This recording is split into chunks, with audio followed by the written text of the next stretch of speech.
Hey everyone, let's dive right into today's explainer, where we are going to completely rethink June, Veterans Month. Traditionally, this has always been a time for quiet reflection, but today we're exploring a massive paradigm shift.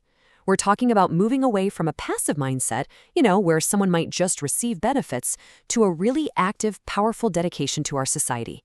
It's all about completely reframing how we honor sacrifice. Here is our roadmap for today. First, the true meaning of veterans. Second, moving beyond benefits to self-reliance. Third, the 4 questions of Hanek Ingen. And finally, true memorial and our pledge. All right, kicking things off with Section 1, the true meaning of veterans.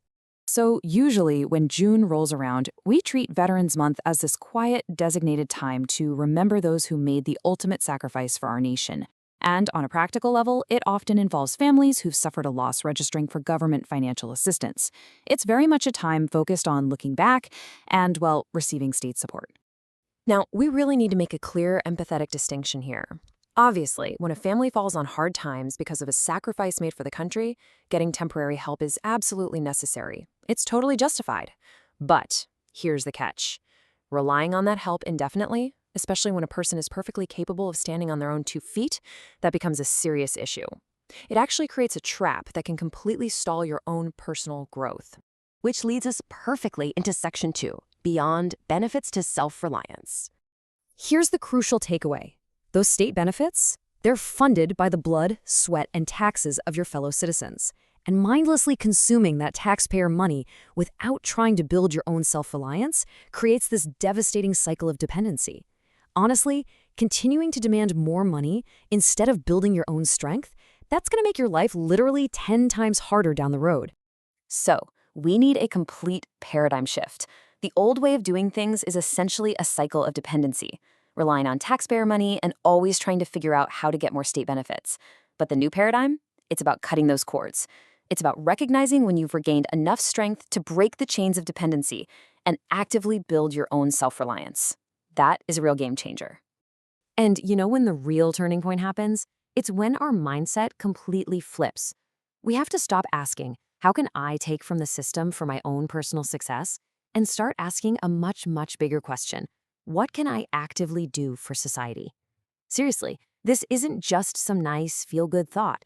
It is the absolute cornerstone of genuine, lasting growth. To explain how this actually works, there's this fascinating concept called Jungbub. Basically, it means the universe naturally rewards people who genuinely try to live right and help society. Think of it like this. When you pour your energy into contributing without constantly expecting a handout in return, you don't have to fight tooth and nail for every inch of success. The universe naturally provides those blessings as a direct result of your societal effort.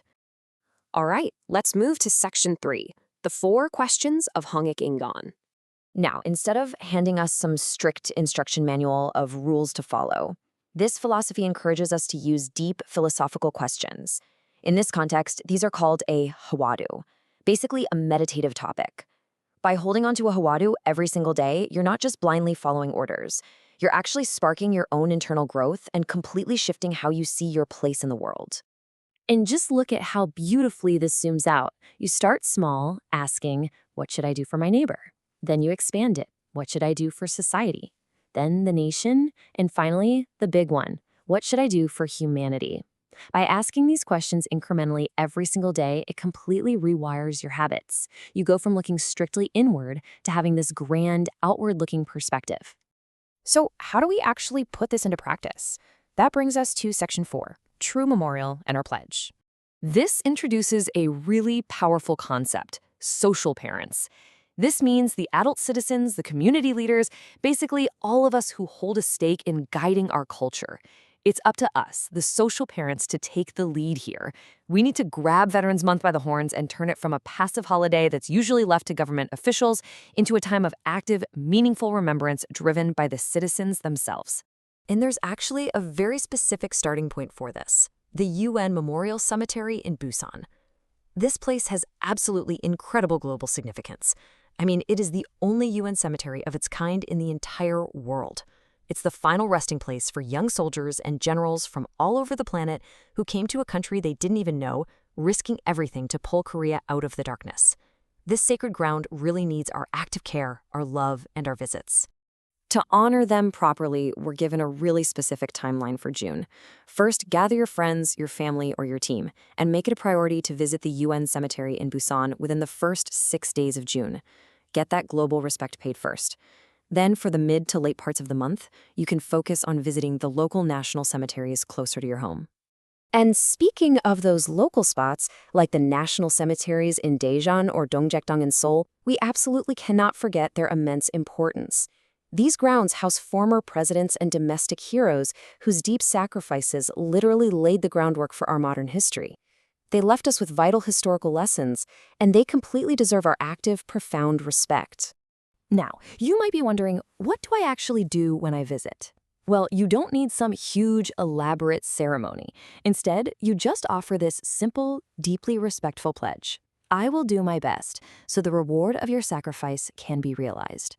That's it. It's a personal vow that their sacrifice wasn't in vain, because you are actively committing your own life to making society a better place.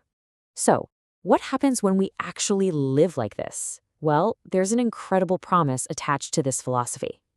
If we truly embody this active mindset, meditating on how to help humanity and actively honoring those who sacrifice before us, for just 3 years, we build profound internal resilience.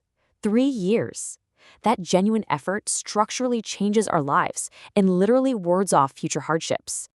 As we wrap up today's explainer, I want to leave you with one final, provocative thought.